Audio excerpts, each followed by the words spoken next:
Let's check in with Cedric now for another check of weather and traffic. What's up, man? Yeah, I'll tell you what. I think you found a new friend there. I think you guys make a great fit. He's going home with you. I have his kisses and now hair on my hands. I was noticing that.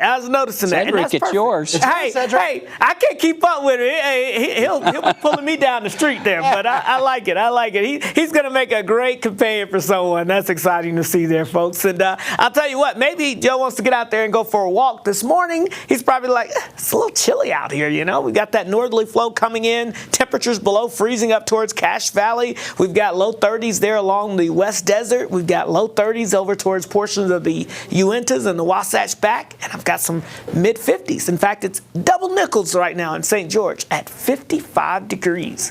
All right, let's talk about your weather map here, because our storm system that brought us some flash flooding across far southern Utah now pushing off to the east. This thing has been moving quickly here over the past 24 hours, already through Colorado and New Mexico, now pushing into Kansas and Oklahoma. So we're seeing improving conditions here across Utah with that high pressure building in, and we're clearing the skies out. Here comes our next storm system approaching the west coast, but we've got a little while before we have to worry about that.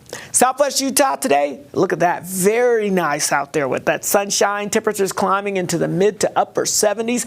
But hey, don't be fooled. Here along the Wasatch Front, it's going to be a pretty pleasant day as well, as we see these temperatures starting off on a cool note, but we will rebound with those temperatures jumping back into the mid 60s. So another day where you got to dress in layers, but 'tis the season, right?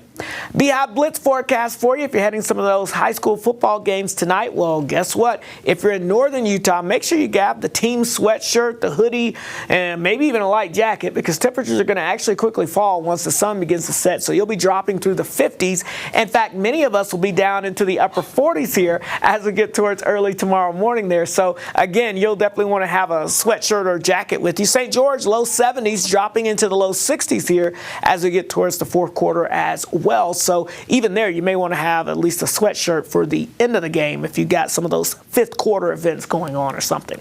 So high pressure, clearing the skies out. We love high pressure, but it's not going to stick around for too long. In fact, after this afternoon, it's already on the move off to the east. That allows that next storm system to move in. The first wave tries to arrive Saturday afternoon, but notice it basically falls apart. So we could see some clouds increasing. We'll notice the winds increasing out of the south and west, and we could see an isolated shower, but better rain chances arrive with the main front as we get into your Saturday night. It'll start up towards Cache Valley and southeastern portions of Idaho, and then work its way down the Wasatch Front here as we get into Saturday night. And notice we'll be talking about some of that mountain snow, but notice this does not go too far south, so that means that it's not necessarily going to be widespread rain across the area. In fact, the weekend forecast for the northern half of the state around the Wasatch Front calls for the scattered showers on your Sunday. Temperatures going from near 70 Saturday into the mid 50s, but St. George, I've got us near 80 with those winds, but dry with that sunshine sticking around and just a few clouds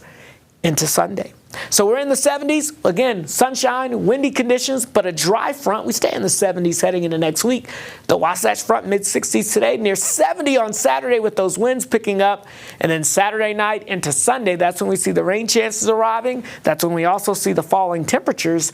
And yeah, we'll be only in the low 50s by Monday. And yes, we're talking about some mountain snow accumulations, but it looks to be fairly light. We're talking probably less than 4 to 6 inches across the highest peaks. Let's look at your forecast. Now let's get you back over to Jordan.